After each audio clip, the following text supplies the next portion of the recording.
ఈ సింగర్ మంగ్లీ వ్యవహారం ఏదైతే ఉందో అది రోజు రోజుకు కాస్త ఎక్కువ అవుతుంది. సరే అంటే బాధితులు అన్ఫార్చునేట్లీ చాలా బాధాకరమైన విషయం ఏంటంటే బాధితులు ఎవరైతే ఉన్నారో వాళ్ళు లక్షల్లో కోట్లలో మంది కోట్లు అంటే మేము వెళ్ళి చూస్తే అక్కడ వాళ్ళ ఊర్లో పిఏపల్లి మండలం అక్కడ ఇక్కడ అడుగుతుంటే వాళ్ళు చెప్తుంటే కొన్ని కోట్లు ఇచ్చామని చెప్తున్నారు. అదే 2 కోట్లు 3 కోట్లు 4 కోట్లు 10 కోట్లు ఇచ్చామని చెప్తుంటే ఆశ్చర్యంగా అవుతుంది. అండి ఇంతమందికి ఇన్ని డబ్బులు ఎక్కడి నుంచి వచ్చిందంటే పాపం వాళ్ళు ఏంటంటే సరే కొంతమంది చదువుకున్న వాళ్ళు కొంతమంది చదువుకున్నా కానీ ఏంటంటే రూపాయికి 10 రూపాయలు ఇంట్రెస్ట్ వస్తుందని చెప్పేసరికి 10 రూపాయల ఇంట్రెస్ట్ అనేసరికి లక్షకు 10 రూపాయలు 10% అంటే ఈజీ కాదు కదా. ఏ బ్యాంకులో రాదు ఎక్కడ రాదు. కొంతమంది అయితే వాళ్ళు కొన్ని ఇల్లులు పొలాలు అవి తాకట్టు పెట్టి తెచ్చి మరి ఇచ్చారు.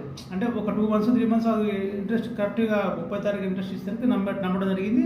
అదేవిధంగా వాళ్ళు ఇచ్చేసరికి వాళ్ళు ఏం చేశారంటే వాళ్ళు ఒక్కరే కాకుండా వాళ్ళ ఏజెంట్ కాదు వాళ్ళు ఇచ్చింది కాకుండా వాళ్ళకి 2 మంత్స్ ఇంట్రెస్ట్ వచ్చేసరికి పక్కన వాళ్ళని మోటివేట్ చేశారు. నాకు ఇట్లా వచ్చి నువ్వు పెట్టు అంటే వాడి దగ్గర తీసుకొచ్చి వాడు 5% తీసుకొచ్చి 10% తీసుకోవచ్చు అట్లా కూడా జరిగింది. సరే అది ఏదైనా సరే ఒక్క మొత్తానికి అయితే చాలా ప్రాబ్లం అయితే జరిగింది. చాలా ఇది పెద్ద ఎత్తున జరిగింది కుంభకోణం. సరే అది దాంట్లో ఎవరు వస్తా ఉంది ఎవరు వస్తా లేదనేది అసలు పోలీసు అరెస్ట్ చేసారు.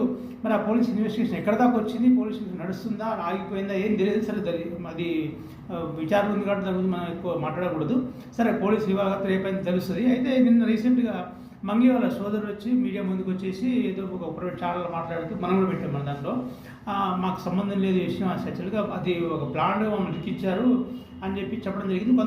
కొన్ని ఫోటోలు ఆధారాలు తీసుకొని సరే బాధితులు అంతకంటే ఆధారాలు ఉన్నాయనుకోండి అది వేరే విషయం అవన్నీ చూపించి జరిగింది. అయితే మనం అనేది ఏంటంటే ఒకవేళ అట్లాంటిది ఉంటే ఈవెన్ మంగ్లీ మాట్లాడితే బాగుండేది. ఆమె ఇప్పుడు ఆరోపణలు ఎదుర్కొంటుంటే శివ ఒక ఆరోపణలు ఎదుర్కొంటే కట్టుబడి మంగ్లీ అంతకంటే ఎక్కువ ఆరోపణలు ఎదుర్కొంటుంది కదా. అందులో ఏంటంటే కొంచెం సెలబ్రిటీ అనే ఒక ఇది కాబట్టి ఆమెకు డ్యామేజ్ పర్సనల్గా చెప్పాలంటే మిగతా వాళ్ళకు డ్యామేజ్. సరే అది సెంట్రల్ మినిస్టర్లు అక్కడ దాకా పోతుంది కాబట్టి ఆమె కొంచెం స్పందిస్తే బాగుంటుంది మీద. సరే మీడియాని ఫేస్ చేస్తే క్వశ్చన్ చేస్తారు అనుకున్నప్పుడు మీ తమ్ముడు లాగానే ఒక వీడియో రిలీజ్ చేసి అది జరిగింది ఏంటిది ఎప్పుడు నీకు ఎందుకంటే అసలు మదంటూ నాకు సంబంధం లేదు మదంటూ నాకు తెలియదు అన్నది. బట్ ఆ తర్వాత ఏంటంటే ఫొటోస్ బయటకు వచ్చిన తర్వాత ఏదో ఒక ఫంక్షన్లో కలిసాడు మా పండగ కోసం తీసి ఫెస్టివల్ కోసం కలిస్తే ఇచ్చాము ఫోటో ఇచ్చామని చెప్తుంది.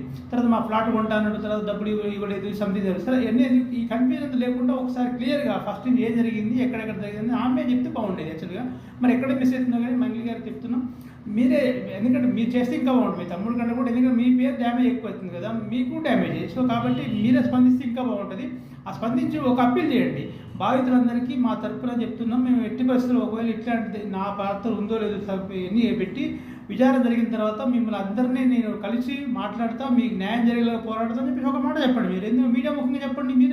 మీరు మీడియాకు మీరు ఒక వీడియో చేసి చెప్పండి దాంట్లో. కాబట్టి అప్పుడు దాకా సాగుతాయి చావులు ఎందుకంటే చనిపోతున్నారు కాబట్టి. సో దయచేసి